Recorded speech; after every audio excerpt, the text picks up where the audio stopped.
Can you stay for just one night? Those 7 words came at the very end of the day, almost as a whisper, but they would change everything. Stay with this story until the end, because what began as a lonely Christmas night turned into a reminder that even the most powerful hearts can ache for the simplest thing, connection. And if stories like this move you, don't forget to like the video and subscribe to the channel, because every small click helps us keep sharing stories that heal, inspire, and stay with you long after they end. The city glittered like it always did in December. Skyscrapers shimmered with lights, traffic hummed with impatience, and somewhere below, laughter spilled out of restaurants and homes.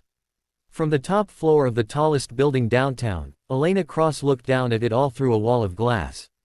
She owned most of what she saw. Companies, stocks, influence, her name sat on boards and headlines. She was the CEO everyone admired, envied, and feared.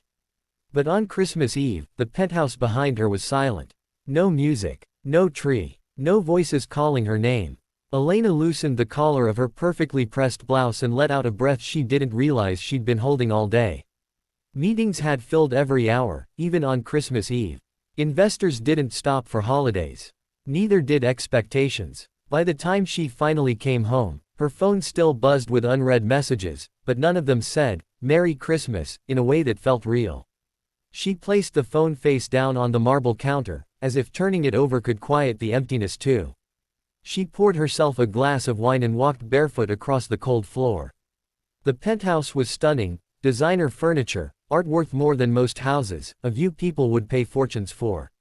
Yet every step echoed. She passed the dining table set for one, the couch no one ever sat on beside her, and the guest room that had never truly been used. This was the life she had built with relentless focus.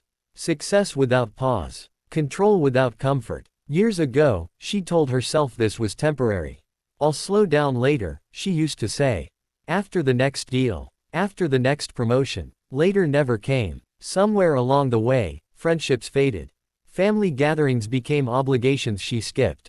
Love became something that felt inefficient, unpredictable, and risky.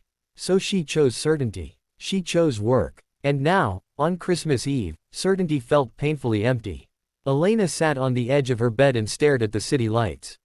She remembered being a little girl, sitting on the floor of a tiny apartment, waiting for her mother to come home from her second job. They didn't have much, but they had each other. Her mother used to say, "We'll make it, Lena. As long as we don't end up alone." The memory tightened her chest.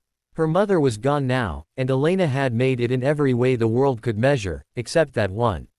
A sudden knock broke the silence. She frowned. No one ever came unannounced. For a moment, she considered ignoring it. But something, a feeling she couldn't name, pushed her to stand. She slipped on a cardigan and walked to the door, her heels clicking softly.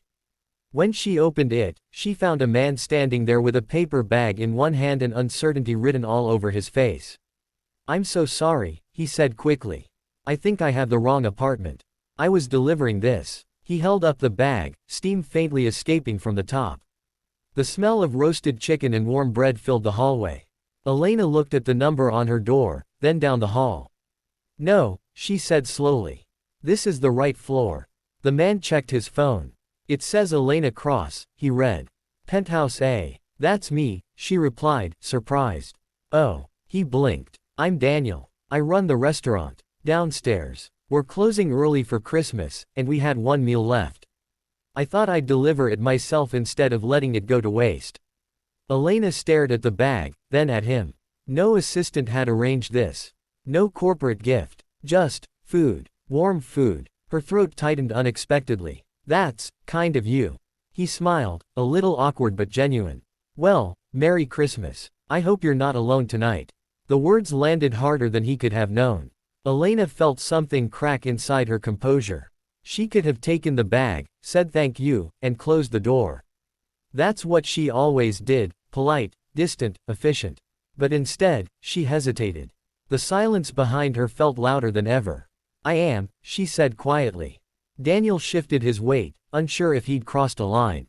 "I didn't mean." "It's fine," she interrupted, then surprised herself by adding, Would you like to come in for a minute? Just to sit. I don't usually eat alone, and tonight feels heavier." He paused, clearly weighing whether this was appropriate, safe, or wise. Then he nodded. Just for a minute. Inside, Daniel looked around with wide eyes. Wow, he said softly. This place is incredible. Elena smiled faintly. It doesn't feel that way tonight. They sat at the long dining table, the bag between them. Elena brought out plates she'd never used before. As they ate, conversation started cautiously, then warmed.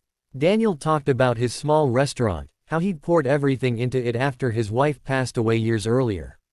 He spoke of long hours, early mornings, and how the restaurant felt like his second home, and sometimes his only one.